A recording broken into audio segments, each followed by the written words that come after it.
Socialist धारा के leader और दुधी सिविल बार के अध्यक्ष एडवोकेट रामलोचन तिवारी जी, संचालन कर रहे कृपा शंकर पनिका जी, जिला पंचायत सदस्य सुषमा गोंड जी, जुबेर आलम साहब, प्रभु सिंह एडवोकेट जी, सीपीएम के जिला सचिव कॉमरेड नंदलाल आर्या जी, सीपीआई के जिला सचिव कॉमरेड आर के शर्मा जी, एडवोकेट अशोक कन्नौजिया जी, फणीश्वर जी, गंभीरा भाई, इस्लामुद्दीन साहब, चंद्रदेव जी, रामनारायण भाई और यहाँ उपस्थित दोस्तों, आपकी सभा में एक व्यक्ति ऐसा भी बैठा है जो आपके लिए मीडिया में संघर्ष कर रहा था। हमारे अभिन्न मित्र एनडीटीवी के पत्रकार प्रभात जी इस सभा में मौजूद हैं। एनडीटीवी में विस्थापन का ये जो नया दौर शुरू हुआ, मुख्य बांध बनने के बाद जब फाइनली 11 गांव के लोग विस्थापित कर दिए गए, तो तीन बार एनडीटीवी आप जानते हैं कि अडानी साहब ने खरीद लिया। अब एनडीटीवी वो एनडीटीवी नहीं रहा जो रवीश कुमार और प्रणव राय का था, अब वो अडानी साहब का एनडीटीवी हो गया। बावजूद इसके वहां के पत्रकारों को कन्विंस करके तीन बार कन्हार विस्थापितों के दर्द को राष्ट्रीय स्तर पर दिखाने का काम उन्होंने किया। और इतना ही नहीं, अपनी फेसबुक वॉल पर मैंने देखा कि गंभीरा जी का इंटरव्यू, फणीश्वर जी का इंटरव्यू, विस्थापित लोगों का इंटरव्यू लाइव लगातार उस पर लिख के चलाने का काम किया।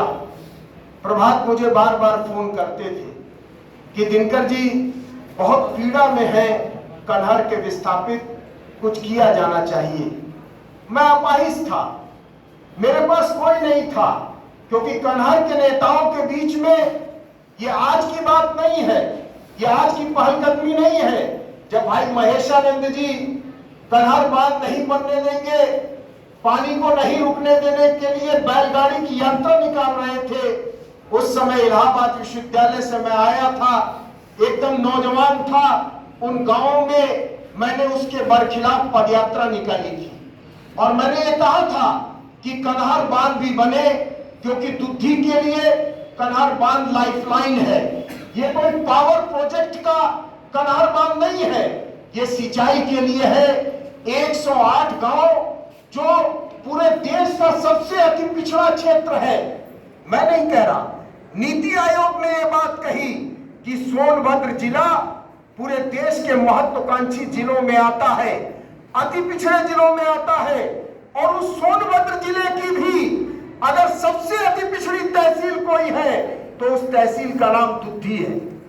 उस दुधी में हमने कहा कि अगर 108 गांव के लोगों को पानी मिलेगा, हम तो अपनी आंख से देखते थे कि ये जो ठेमा नदी है, इसके इर्द गिर्द जो गांव हैं, वहां से लोग रेणुकूट सब्जी लेके बेचने जाते हैं।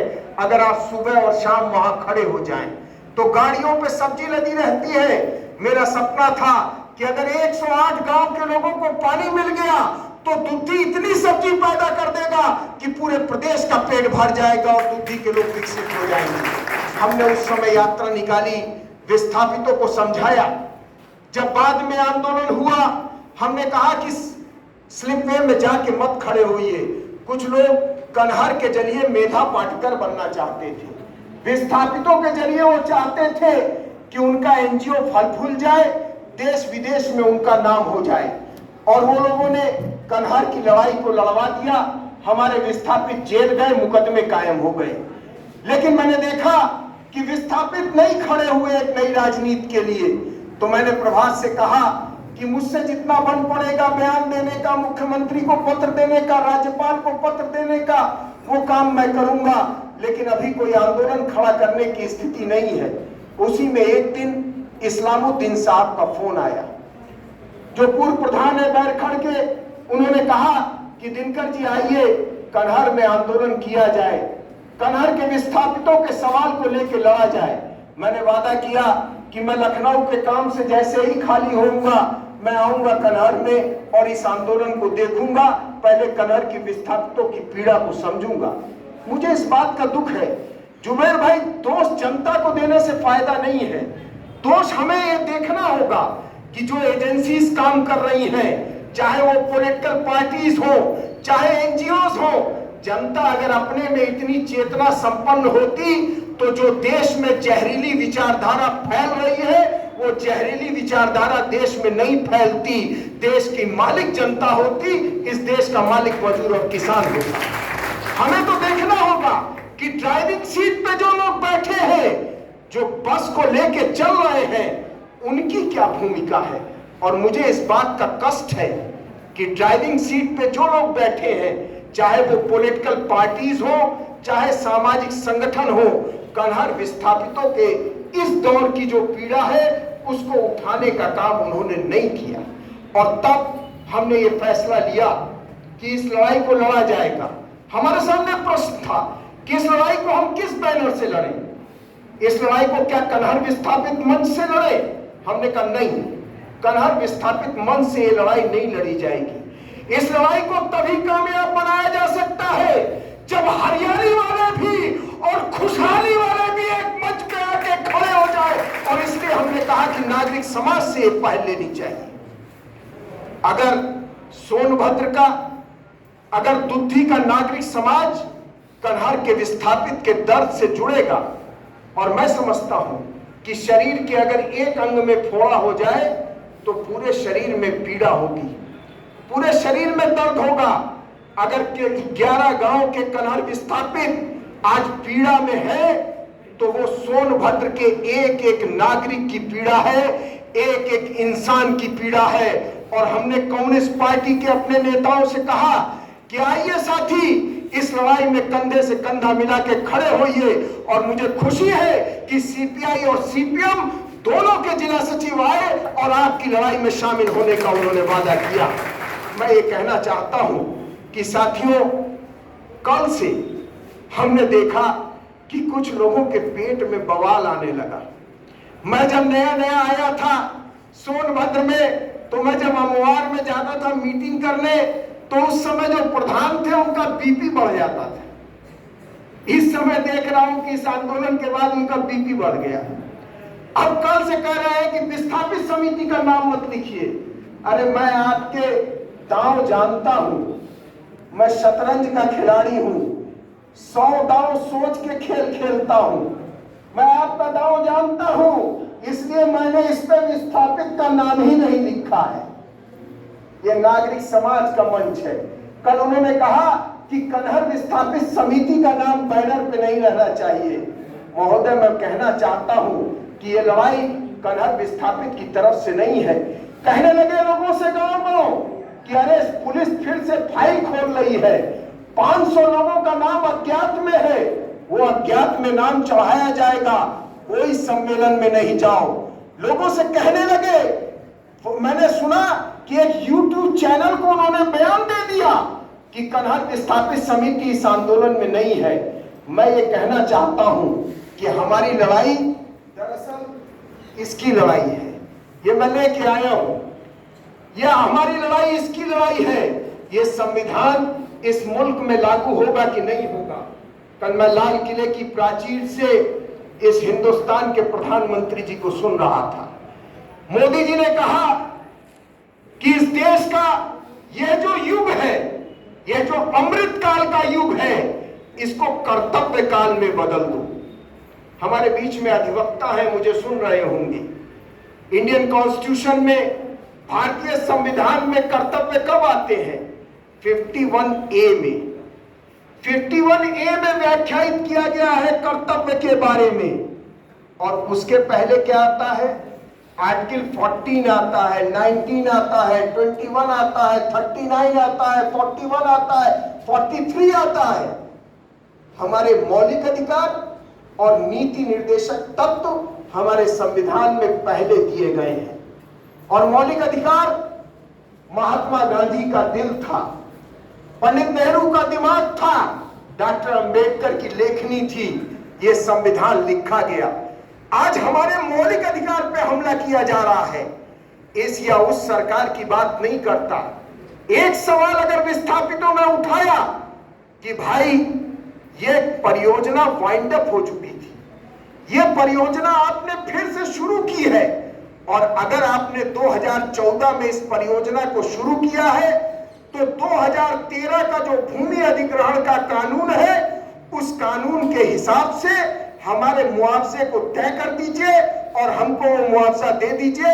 हम ये गांव खाली कर देंगे, आप अपना कन्हार डैम बना लीजिए। इतनी सी तो छोटी सी बात फणीश्वर, गंभीरा, पंकज उठा रहे थे कि इसके अलावा कोई डिमांड थी क्या? कहा था कि एसी का बंगला हमको दे दीजिए? क्या कहा था कि लग्जरी गाड़ियां हमको दे दीजिए? नहीं, ये बात तो नहीं उठाई थी। एक कानून था, उस कानून की बात उठाई थी, लेकिन सरकार ने उसको मानने से इनकार कर दिया। विधिक राय ले ली।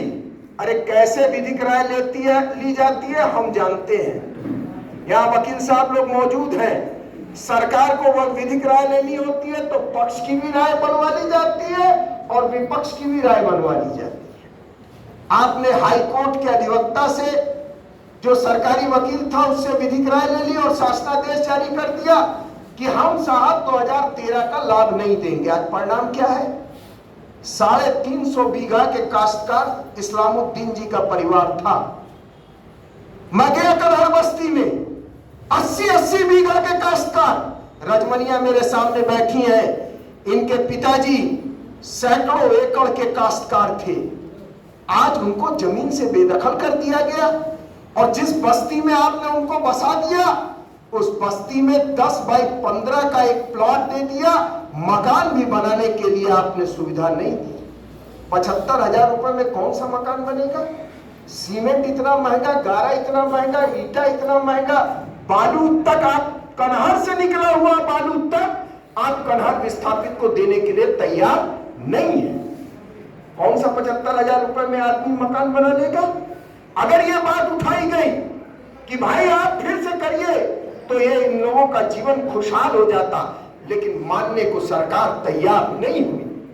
और जब आंदोलन हुआ, कुछ आंदोलन में अराजकता भी हुई, मैं इस बात को स्वीकार करता हूं, लेकिन इतनी गंभीर धाराएं मैंने देखा कि सिर्फ उतना ही नहीं कि मुकदमा करके जेल भेज दो।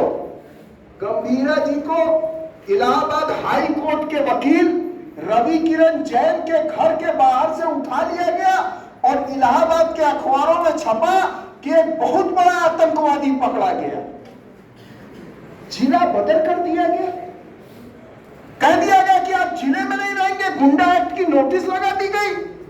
ये कौन सा न्याय था भाई?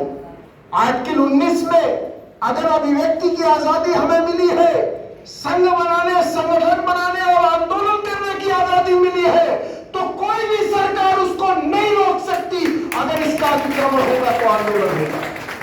मैं ये कहना चाहता हूं कि आज उस विस्थापित बस्ती की क्या हालत है।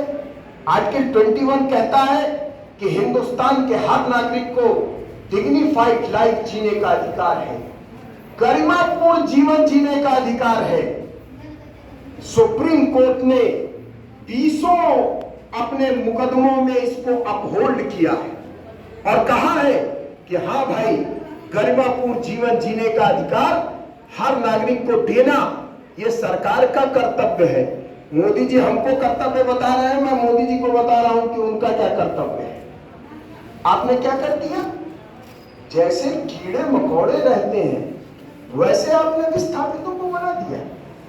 हम गए, अस्पताल लाल रंग का अस्पताल बना है, उसमें मोटका सा ताला लगा है, न डॉक्टर है, न वहां नर्स है और न दवा का कोई इंतजाम है। एक विद्यालय आप सुंदरी से ले आए, 2 कमरे का विद्यालय बना दिए, 126 विस्थापितों के बच्चे पढ़ रहे हैं, 4 तो अध्यापक है। कोई विस्थापितों के लिए आपने एक विद्यालय तक इंटरमीडिएट का बनाने का काम नहीं किया, जबकि हजारों लोग उस बस्ती में हैं। नालियां खुली पड़ी हैं, गंदगी से बजबजा रही हैं, सफाई का कोई इंतजाम नहीं है, सड़कें कच्ची बनी हुई है, हैंडपंप में पानी पीला निकल रहा है। मैंने जग में लिया, और सूंघा तो उसमें बदबू आ रही है। आप शुद्ध पानी का भी इंतजाम नहीं करें, शौचालय तक का भी इंतजाम आपने नहीं किया। और मैं ये कहना चाहता हूं कि it's a duty of the state कि जो मिनिमम ह्यूमन राइट की जरूरत है, एक इंसान को जिंदा रहने की जरूरत है, उसको पूरा करना सरकार का दायित्व है। और अगर इसको सरकार नहीं करती तो आंदोलन होगा, इसके लिए अभियान चलाया जाएगा। मैं ये कहना चाहता हूं कि दोस्तों, ये कौन सा दौर है? आपने विस्थापित कर दिया, अब तो लोग हट गए। 11 गांव के लोग, पचड़ा खत्म हो गया।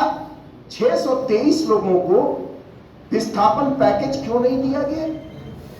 623 लोगों को आज तक वो 7,11,000 का भुगतान क्यों नहीं हुआ? कहते हैं कि हमारे पास पैसा नहीं है। अरे भाई, आप डबल इंजन की सरकार चला रहे हो। अभी जब पंचायत का चुनाव नगर पंचायत का हो रहा था तो भारतीय जनता पार्टी के लोग कह रहे थे कि हमारे कैंडिडेट को जिता दो, ट्रिपल इंजन की सरकार चलाएंगे। डबल इंजन की सरकार है, यहां भी है और दिल्ली में भी है। 1050 करोड़ रुपया, कौन सा ज्यादा पैसा है? 11 लाख करोड़ रुपया आपने अडानी का, अंबानी का, टाटा का, बिरला का कर्जे का माफ कर दिया किसान को देने के लिए। और किस योजना में?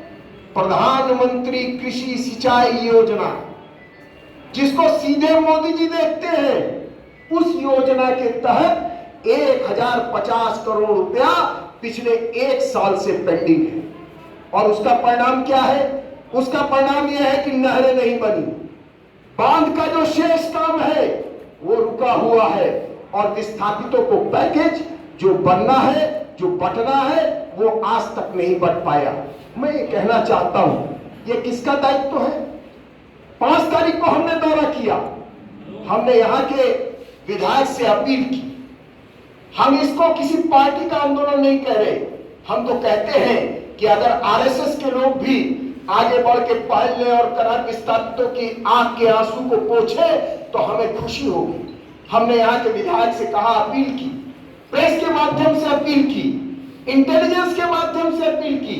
हमने कहा कि 7 तारीख से विधानसभा का सत्र शुरू हो रहा है, कनार विस्थापितों की पीड़ा विधानसभा के पटल पे आप रखिए, आप इस बात को उठाइए ताकि ये बात उत्तर प्रदेश की सरकार के संज्ञान में आए और जो 1050 करोड़ रुपया है वो रिलीज हो, और वो पैसा आए तो यहां हरियाली भी आए, खुशहाली भी आए।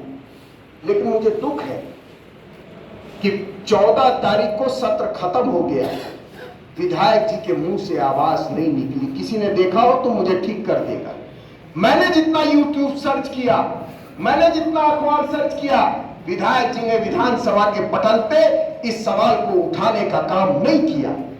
मैं ये कहना चाहता हूं कि 1050 करोड़ रुपया आना चाहिए कि नहीं आना चाहिए? इसकी मांग उठाना क्या गलत बात है? काहे इसके लिए 500 लोगों पे सीट खुल जाएगी और मुकदमा कायम हो जाएगा? हमने कहा कि राजस्व संहिता ये कहती है कि अगर किसी आदमी के पुत्र नहीं है, पुत्री है, यहां तक उस राजस्व संहिता में कहा है कि विवाहित भी अगर पुत्री हो जाए तो भी वो पिता की पुश्तैनी संपत्ति में उत्तराधिकार पाएगी। अगर ये राजस्व संहिता उत्तर प्रदेश कहती है तो कनार के विस्थापित परिवारों की पुत्रियों का नाम सूची में क्यों नहीं है विस्थापन पैकेज का? प्रपत्र 3, प्रपत्र 11 में जिनके नाम भरे हुए हैं, दर्ज हैं, उनका सूची में नाम क्यों नहीं है? जो लोग टापू में रह रहे हैं, जिनका पानी के इर्द गिर्द गांव डूब गया है, उनका नाम सूची में क्यों नहीं है? और अगर हमारे फरीशर, अगर हमारे गंभीर इस बात को उठा रहे हैं कि 3100 लोगों का नाम सूची में छूट गया है और वो 31 की सूची सरकार को दे रहे हैं, तो सरकार उसकी जांच क्यों नहीं करा रही? आप जांच करा लो, जो सही हो उसको शामिल कर लो, जो सही ना हो उसका नाम काट दो।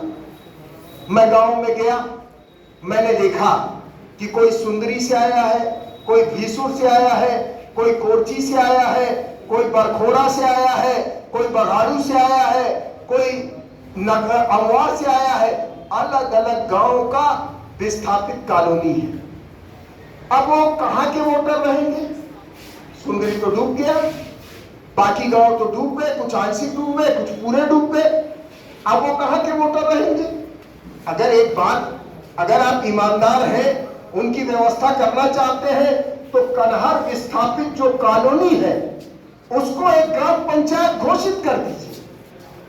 हमने ये बात उठाई है और मैंने देखा कि कनहर विस्थापितों पर जो बात एक वक्ता उठा रहे थे कि भाई अब तो डैम बन गया, अब मुकदमे का क्या मतलब, अब वो मुकदमा खत्म होना चाहिए। गयासुद्दीन जिनके बारे में मुझे इस्लामुद्दीन जी ने बताया, उम्र दराज बुजुर्ग आदमी, उनके ऊपर गिरफ्तारी की तलवार लटक रही है। उनको गुरुमा जेल में ले जाके बंद करने की प्रशासन की कोशिश हो रही है। तो मैं ये कहना चाहता हूं, हमारे लीडर अखिलेश प्रताप सिंह ने दौरा किया था कनहर के विस्थापितों के बीच में। 2017 में हमने मुख्यमंत्री कार्यालय को पत्र भेजा था, मुख्यमंत्री कार्यालय ने लिखित रूप से हमको दिया था कि कनहर के जितने मुकदमे हैं उसकी जांच कराई जाएगी, जो निर्दोष लोग हैं उनका नाम काटा जाएगा और बड़े बुजुर्गों का नाम हटाया जाएगा। यह वादा किया गया था, आज तक ये वादा पूरा क्यों नहीं हुआ? और इसलिए दोस्तों मैं ये कहना चाहता हूं कि हमारे जो सवाल हैं, इन सवालों पर हम गांधीवादी, शांतिपूर्ण और लोकतांत्रिक ढंग से आंदोलन करेंगे। नंदलाल जी, मैं आपसे सहमत नहीं हूं, ना हम डीएम को घेरेंगे कनहर में, ना एसडीएम को घेरेंगे। हम आज किसी को बंधक नहीं बनाएंगे।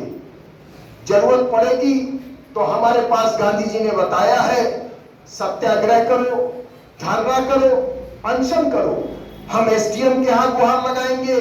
सत्य की लड़ाई हमारी है, हमारी लड़ाई संविधान की लड़ाई है, हमारी लड़ाई कानून की लड़ाई है। हम सत्य की लड़ाई को लड़ेंगे और जो लोग असत्य पे चल रहे हैं, जो लोग दमन के रास्ते पे चल रहे हैं, सत्य की लड़ाई में हम विजयी होंगे, उनको पराजित करेंगे। यह बात हम कहना चाहते हैं। हम कोई बंधन, हम यह भी आपसे कहना चाहते हैं कि हम कनहर में जाके कोई सम्मेलन नहीं करने जा रहे, हम कोई सभा वहां नहीं करने जा रहे। फिर से मुकदमा लग जाए और फिर से लोग जेल जाए, ना हमको प्रशासन सभा करने देगा, ना सम्मेलन करने देगा। इसलिए मैं नेताओं से कहना चाहता हूं कि लफाजी से दूर रहिए। हम जो कर सकते हैं वो हम एक काम करेंगे। हमने ये मांग पत्र बनाया है, अभी 200 लोग आए हैं और बड़ी विपरीत परिस्थिति में आए हैं। मैं जानता हूं कि आरएसएस भाजपा के लोगों के पेट में दर्द था। परसों उन्होंने मुझे कनहर बाजार, अमवार बाजार में देख लिया, तभी से बीपीआ हाई हो गया। मार धाए धाए परेशान थे। उस विपरीत परिस्थिति और प्रचार के बावजूद यहाँ 200 से ज्यादा लोग आए हैं। ये एक बड़ी खुशी की बात है। ये समाज के अगुआ लोग हैं। हमने जनता को नहीं बुलाया था, हमने अगुआ लोगों को बुलाया था। एक भरे पूरे हॉल में आपने एक सफल सम्मेलन किया है। हमने मुख्यमंत्री के नाम पत्र लिखा है। इस पत्र की कॉपी जितने अगुआ लोग हैं यहाँ कृपा शंकर पनिका जी से लेके जाएंगे। हर घर से दस्तखत कराना है, कोई घर ना छूटे। जैसे पोलियो ड्रॉप का नारा होता है, कोई घर ना छूटे, उसी तरह से कोई घर ना छूटे। महिला, पुरुष, नौजवान सबके पास ये पत्रक लेके जाना है, उसका अंगूठा लगवाना है, दस्तखत करवाना है। 10 दिन 15 दिन इसकी तैयारी करनी है और उसके बाद मंच पे जितने नेता हैं, मैं सबसे आग्रह करूंगा कि सब लोग, हम लोग को हजारों दस्तखत लेके डीएम के यहाँ चले और उनको दे और कहे कि ये कनहर विस्थापितों की पीड़ा है, आप वार्ता बुलाइए और इस पीड़ा को हल करिए। इस लड़ाई को अभी दूसरे चरण में हम यहाँ तक ले जाएंगे। उसके बाद डीएम क्या कहते हैं, उनका क्या रुख है, वो क्या करते हैं, आंदोलन की अगली रणनीति उसके बाद हम लोग तय करेंगे। और अंतिम बात मैं ये कहना चाहता हूं कि दोस्तों, कोई आंदोलन किसी टाटा बिरला के पैसे से नहीं होता।